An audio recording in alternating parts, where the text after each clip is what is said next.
आपके पीछे दाहिनी ओर मैं वही वृक्ष हूं, वही पीपल का दरख्त जिसने क्रांतिकारियों के सरताज महान चंद्रशेखर आजाद की शहादत देखी थी। बरसों से खड़ा हूं यहां, बहुत कुछ देखा है मैंने, बहुत कुछ सुना है।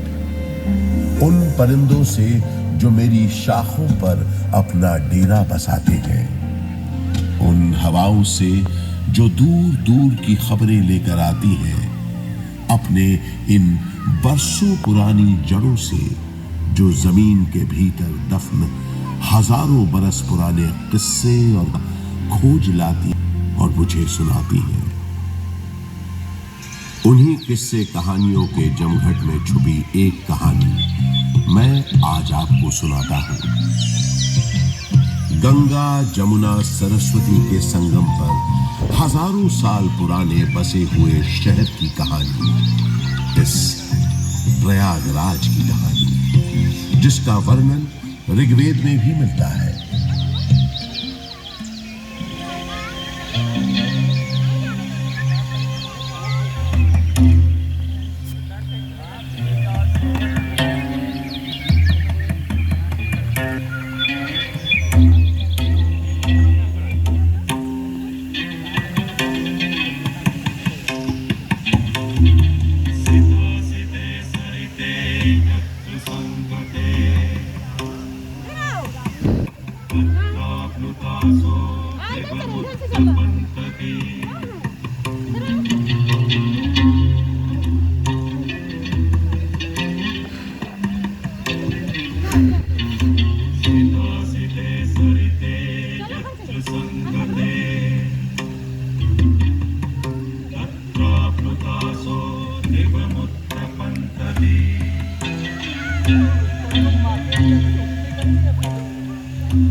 जो मनुष्य श्वेत श्याम नदियों के संगम पर स्नान करते हैं, उन्हें स्वर्ग की प्राप्ति होती है, और जो धैर्यवान मनुष्य इसके किनारे अपनी देह त्यागते हैं, उन्हें सीधे मोक्ष की प्राप्ति होती है।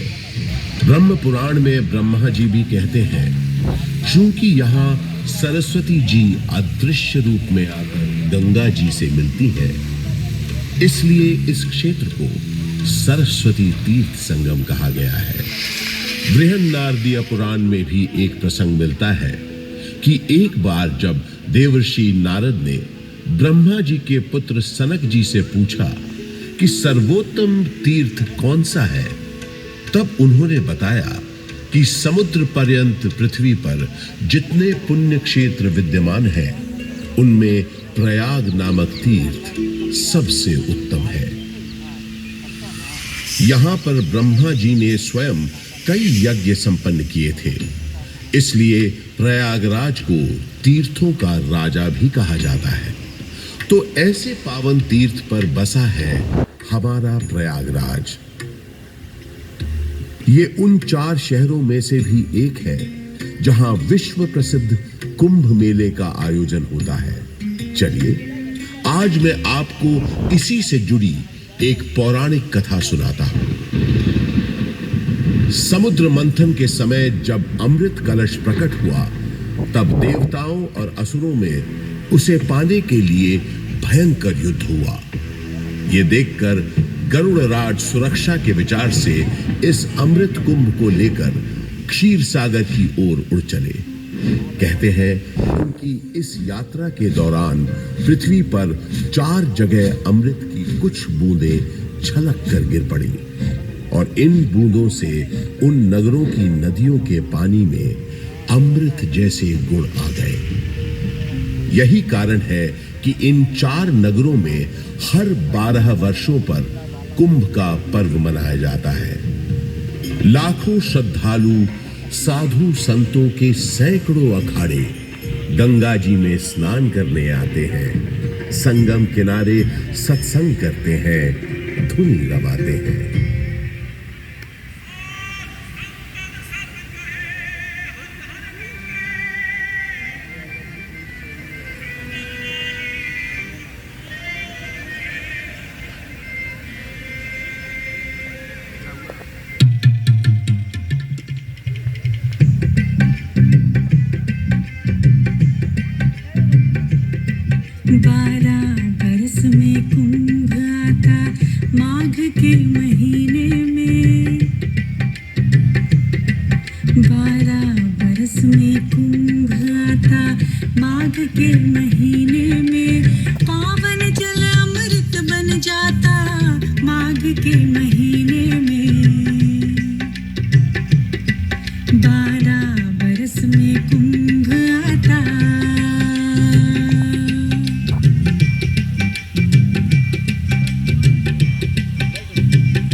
ये इस भूमि का सौभाग्य ही है कि जब भगवान श्री राम ने वनवास के लिए प्रस्थान किया तो सबसे पहले प्रयाग स्थित ऋषि भारद्वाज के आश्रम आए। महर्षि भारद्वाज एक महान तपस्वी व ज्ञानी महर्षि थे।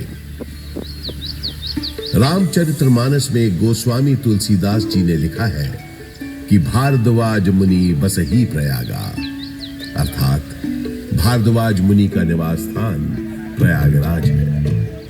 ऐसा माना जाता है कि भगवान श्री राम ने वन जाते समय यहाँ रात्रि निवास किया था।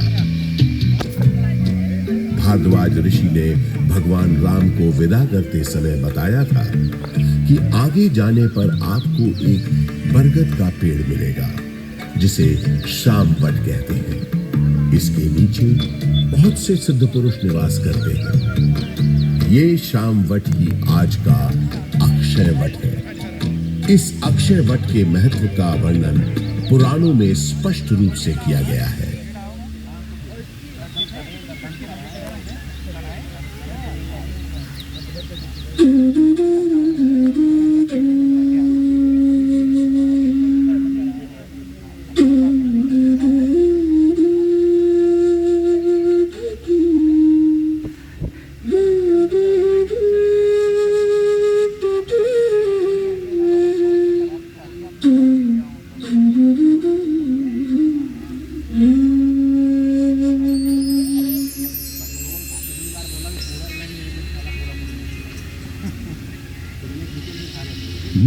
मूलं विष्णु स्वयं साक्षात् स्कन्धा लक्ष्मी स्वयं शुभा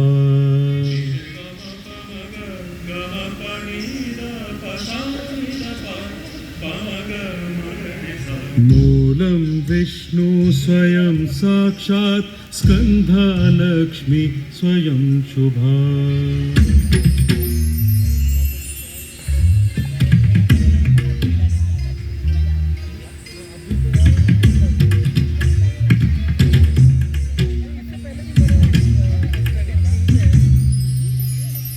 पत्राणि भारती देवी पुष्पाणि विबुधेश्वरः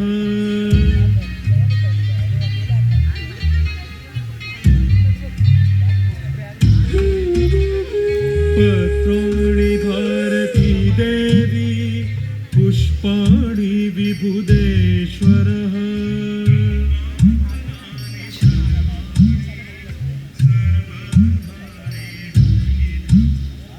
ब्रह्माभराणि सर्वाणि सर्वधारे हरि प्रभु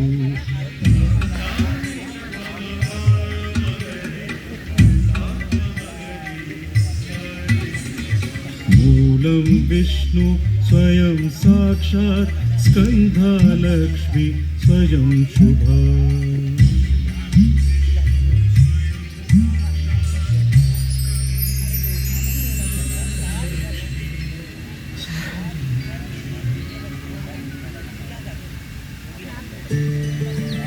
अर्थात अक्षय वट की जड़ें स्वयं साक्षात विष्णु है, शाखाएं स्वयं मंगलमयी लक्ष्मी है, उसके पत्तों में देवी सरस्वती वास करती हैं, तो उसके पुष्पों में भगवान शंकर, चतुरानंद ब्रह्मा जी इसके फल हैं और विष्णु जी इन सब का आधार है।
तिनक तिनक धा तिनक तिनक धा तिनक तिनक धा तिनक तिनक धा तिनक तिनक धा तिनक तिनक धा तिनक तिनक धा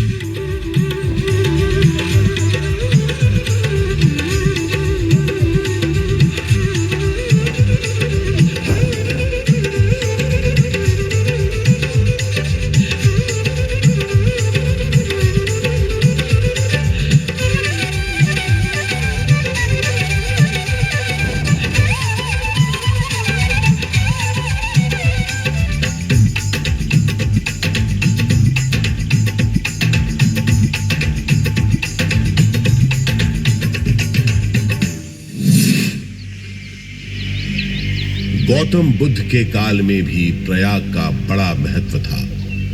इसका एक बड़ा साक्ष्य है यहां उपस्थित अशोक की लाट।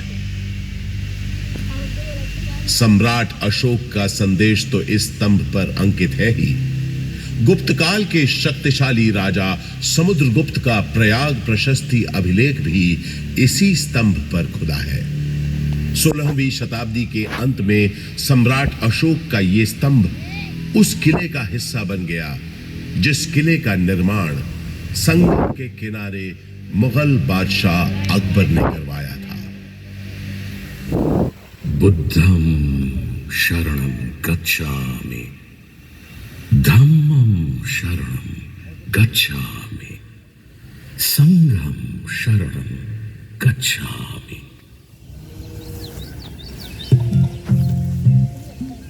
हजारों वर्ष पुराने इस प्रयाग नामक नगर के आध्यात्मिक और धार्मिक महत्व से बादशाह अकबर इतने प्रभावित हुए कि उन्होंने यहाँ एक नया शहर ही बसा दिया और उसका नाम रखा इलाहाबाद, जो वक्त के साथ साथ बन गया इलाहाबाद। अपनी भौगोलिक स्थिति, सुंदर आबोहवा और राजनीतिक महत्व की वजह से इलाहाबाद ब्रिटिश हुक्मरानों को भी बेहद पसंद आया और कुछ ही समय में ये शहर ब्रितानी हुकूमत का एक महत्वपूर्ण केंद्र बन गया। इलाहाबाद हाई कोर्ट इसका एक जीवंत उदाहरण है। देश के 4 उच्च न्यायालयों में से तो एक ये है ही। इसके अलावा अनेक महत्वपूर्ण और ऐतिहासिक फैसले देने का श्रेय भी इस न्यायालय को जाता है। शिक्षा के प्रसार के लिए अंग्रेजों द्वारा बनाया गया इलाहाबाद विश्वविद्यालय इस शहर को उनका दूसरा महत्वपूर्ण योगदान था। इलाहाबाद विश्वविद्यालय की स्थापना 16 नवंबर 1887 को हुई। पूर्व का ऑक्सफोर्ड कहे जाने वाले इस विश्वविद्यालय का शुरुआती नाम म्योर सेंट्रल कॉलेज था। यहाँ का विजयनगरम हॉल और 7 खंडी मीनारें इतनी सुंदर और आकर्षक है कि आते जाते लोगों की निगाहें बरबस अपनी ओर खींच लेती हैं।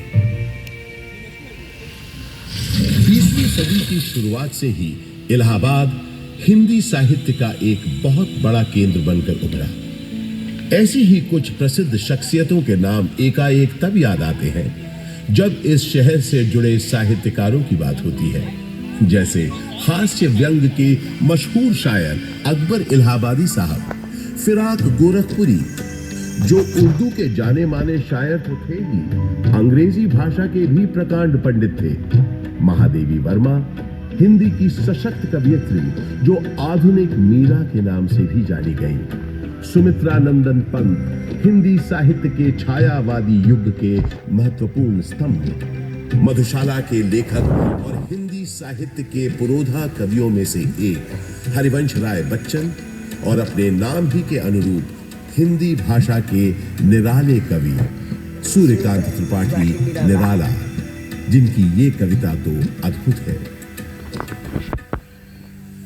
देखा मैंने उसे इलाहाबाद के पथ पर, वो तोड़ती पत्थर, चढ़ रही थी धूप गर्मियों के दिन, दिवा का तमतमाता रूप, उठी झुलसाती हुई लू, रुई जूं चलती हुई भू, गर्द चिंगी छा गई, प्राय हुई दोपहर। वो तोड़ती पत्थर देखा मैंने उसे इलाहाबाद के पथ पर, देखा मैंने उसे इलाहाबाद के पथ पर। कला और साहित्य के साथ साथ राजनीति का भी खास गढ़ रहा है प्रयागराज। स्वतंत्रता संग्राम के अनेक शूरवीरों और गणमान्य व्यक्तियों का नाता इस शहर से रहा है, जैसे पंडित मोतीलाल नेहरू, राजश्री पुरुषोत्तम दास टंडन, महामना मदन मोहन मालवीय आदि। स्वतंत्र भारत के पहले प्रधानमंत्री पंडित जवाहरलाल नेहरू का जन्म इसी शहर में हुआ था।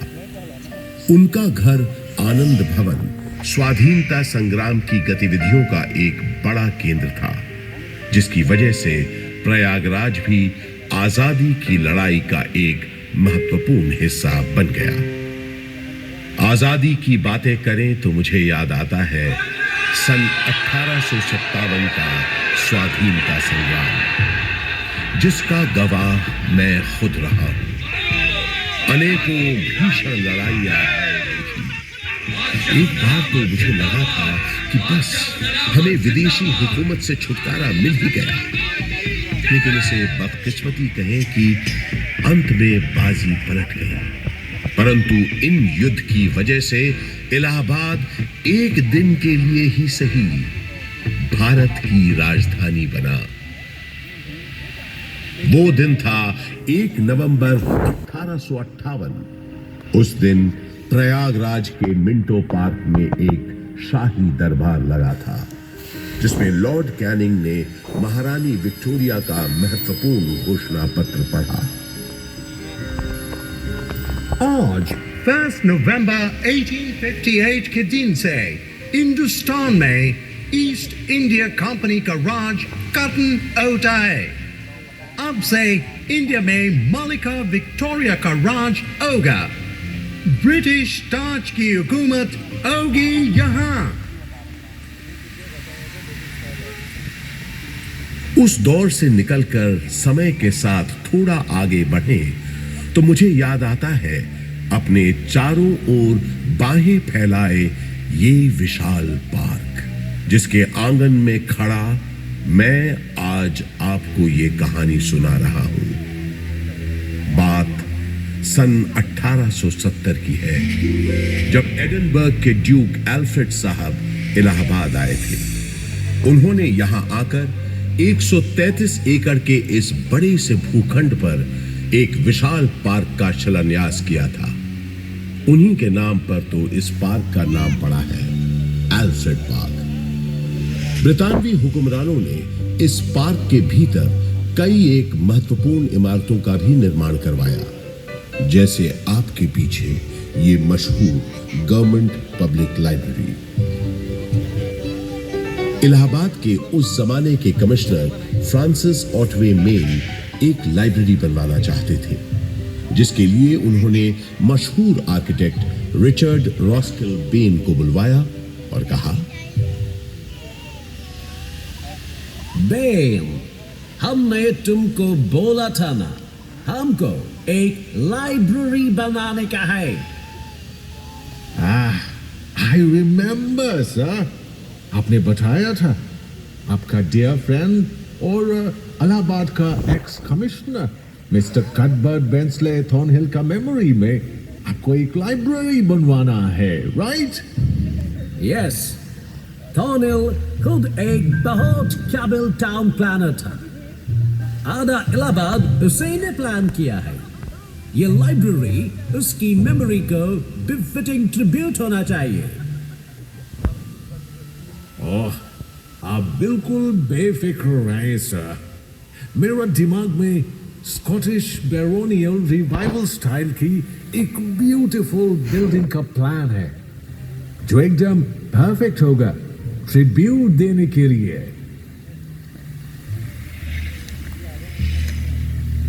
वादे के मुताबिक श्रीमान बेन ने एक बहुत ही खूबसूरत इमारत बनाई, जिसे उस जमाने में थॉर्नहिल मेन मेमोरियल के नाम से जाना जाता था।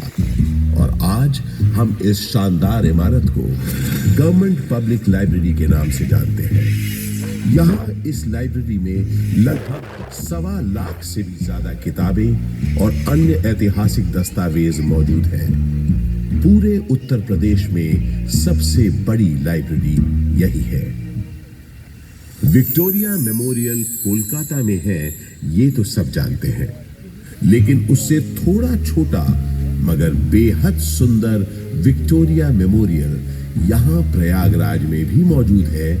ये बात बहुत कम लोग जानते हैं। इसी पार्क के अंदर महारानी विक्टोरिया की याद में बनी सफेद संगमरमर की इस न्यू गोथिक शैली की छतरी या कैनोपी का निर्माण सन 1905 में हुआ था, और इसी कैनोपी में उनकी 7.5 फुट ऊंची मूर्ति का अनावरण अगले साल 1906 में हुआ।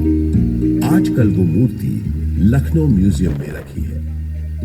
आपके ठीक पीछे इसी विक्टोरिया मेमोरियल के बगल में अंग्रेजों ने एक बैंड स्टैंड भी बनवाया। उस जमाने में ब्रिटिश सरकार के ज्यादातर जलसे और दावतें इसी पार्क में हुआ करती थी। उन कार्यक्रमों के दौरान यहां पुलिस बैंड बजाने का रिवाज था। इस संगीत का आनंद अंग्रेजों के साथ साथ कुछ रईस और रसूखदार इलाहाबादी भी लेते थे। ऐसा माना जाता है कि ये बैंडस्टैंड अंग्रेजों को एक बंगाली सज्जन बाबू नील कमल मित्रा ने भेंट किया था।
पंडित बृजमोहन व्यास और कुछ अन्य गणमान्य व्यक्तियों के प्रयासों से इलाहाबाद संग्रहालय की एक छोटे से स्तर पर शुरुआत सन 1931 में ही हो गई थी। एल्फ्रेड पार्क में म्यूजियम के वर्तमान भवन का शिलान्यास पंडित नेहरू ने 14 दिसंबर 1947 को किया और भारतवर्ष के 4 राष्ट्रीय संग्रहालयों में से एक इलाहाबाद म्यूजियम सन 1954 में आम जनता के लिए खोल दिया गया। यहां पुरातन शिल्पकृतियां, प्राचीन पाषाण प्रतिमाएं, कांसे की दुर्लभ वस्तुओं और पांडुलिपियों के अलावा 75,000 से अधिक कलाकृतियों का एक विशिष्ट संग्रह है। वास्तुकला के इन धरोहरों और अद्वितीय संग्रहालय के अलावा ये पार्क एक ऐसे स्वतंत्रता सेनानी के नाम के साथ भी जुड़ा है जो कभी फिरंगियों के हाथ न आया और हमेशा आजाद ही रहा। वो महान स्वतंत्रता सेनानी थे चंद्रशेखर आजाद। भारत के स्वतंत्रता संग्राम में इनका अभूतपूर्व योगदान रहा है। मशहूर क्रांतिकारी दल हिंदुस्तान रिपब्लिक एसोसिएशन को हिंदुस्तान सोशलिस्ट रिपब्लिक एसोसिएशन के नाम से न सिर्फ उन्होंने पुनर्गठित किया बल्कि भगत सिंह, राम प्रसाद बिस्मिल, अशफाकुल्लाह खान जैसे अनेक क्रांतिकारियों को उसमें शामिल भी किया। सन 1931 में चंद्रशेखर आजाद एक खुफिया और बेहद महत्वपूर्ण काम के लिए इलाहाबाद आए और 27 फरवरी के दिन उन्होंने अपनी पार्टी के एक सदस्य सुखदेव राज से इसी एल्फ्रेड पार्क में गुप्त मीटिंग की योजना बनाई। किसी भेदिए ने यह सूचना British police officer mister Nott Bower को दे दी। Hello. CID in charge, not Baba this side. DSP Thakur Vishweshwar Singh से बात कर रहा हूँ। अर्जेंट मैटर है। सलाम साहब, डीएसपी सिंह बोलता हूँ। सिंह, 30 आर्म सिपाही लेकर एल्फ्रेड पार्क के पास मिलो फौरन। आपका मतलब कंपनी बाग? यस, कंपनी बाग। क्वेश्चंस पूछ के टाइम मत वेस्ट करो, जल्दी करो। इस गद्दारी से बेखबर आजाद कंपनी बाग पहुंच चुके थे और पार्क में छुपे हुए थे। सुखदेव राज भी इलाहाबाद में अपने छुपने के ठिकाने से निकलकर उनसे मिलने तयशुदा जगह पर पहुंच गए। आजाद कहीं दिख नहीं रहे थे। सुखदेव ने उन्हें ढूंढना शुरू किया और आखिर वो दोनों मिल गए। गुरुजी, गुरुजी, गुरुजी। सुखदेव, किसी ने तुम्हारा पीछा तो नहीं किया? आप निश्चिंत रहें गुरुजी, मैंने यहां आते वक्त पूरी सावधानी बरती है। शाबाश सुखदेव, शाबाश। मैंने तुम्हें यहाँ बहुत जरूरी मंत्रणा के लिए बुलाया है। जी बताइए। मैं चाहता हूं कि तुम और तुम्हारे 4-5 विश्वास पात्र साथी। आजाद और सुखदेव की बातचीत शुरू हुए ज्यादा देर नहीं हुई थी कि नॉट बावर 30 राइफलधारी सिपाहियों के साथ यहां पहुंच गया। Mr. Chandrasekhar Tiwari, you have been surrounded by police. तुम्हें पुलिस ने घेर लिया। तुम आज यहाँ से बचकर नहीं जा पाओगे। Surrender yourself. सुखदेव, तुम निकलो फौरन। नहीं गुरुजी, मैं आपको अकेला छोड़कर नहीं जाऊंगा। बहस मत करो, जाओ, ये मेरा आदेश है, जाओ। पर आप। जब तक मेरे पास ये मेरी बमतुल बुखारा है, मेरा कोई बाल भी बाबा नहीं कर सकता। अब जल्दी जाओ यहां से, और जब तक मेरा अगला संदेश न मिले तब तक चौकन्ने रहना, संभल कर रहना सुखदेव। अब जाओ यहां से, तब तक मैं इनको रोकता हूं। पल भर में नॉट पावर ने आजाद पर गोलियां बरसानी शुरू कर दी। आजाद यहीं बगल में जामुन के पेड़ के पीछे छुपे पुलिस का मुकाबला कर रहे थे। जख्मी होने के बावजूद उस दिन उनकी गोलियों से नॉट पावर और डीएसपी सिंह दोनों घायल हुए। आजाद के पास गिनती की गोलियां थी, जबकि पुलिस के पास न गोलियों की कमी थी न बंदूकों की। फिर भी आजाद उनसे अपने पास बची आखिरी गोली तक लोहा लेते रहे। आजाद ने प्रण लिया था कि वो हमेशा आजाद रहेंगे। उन्होंने अपना प्रण निभाया और वो हमेशा आजाद ही रहे।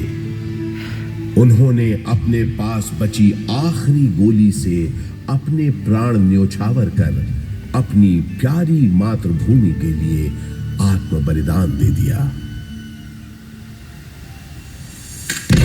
स्वतंत्र भारत का सपना अपने दिल में लिए वो शहीद तो हो गए, लेकिन हिम्मत और बहादुरी की मिसाल चंद्रशेखर आजाद हमारे दिलों में हमेशा के लिए अमर हो गए।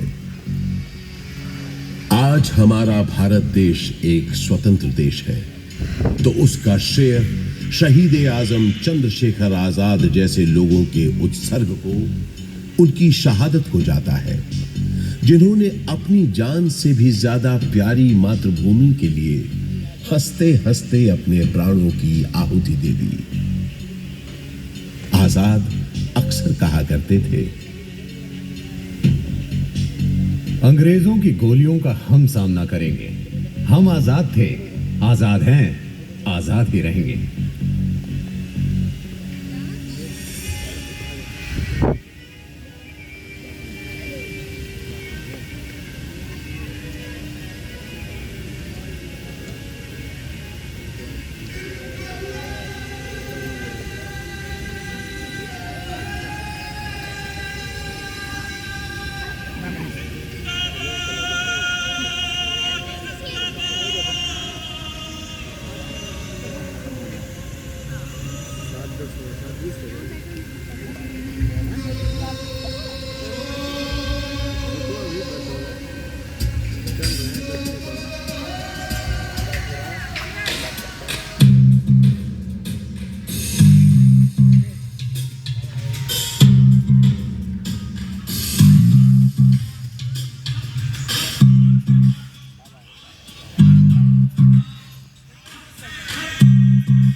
खुशी की तमन्ना अब हमारे दिल में है, देखना है जोर कितना बाजुए कातिल में है।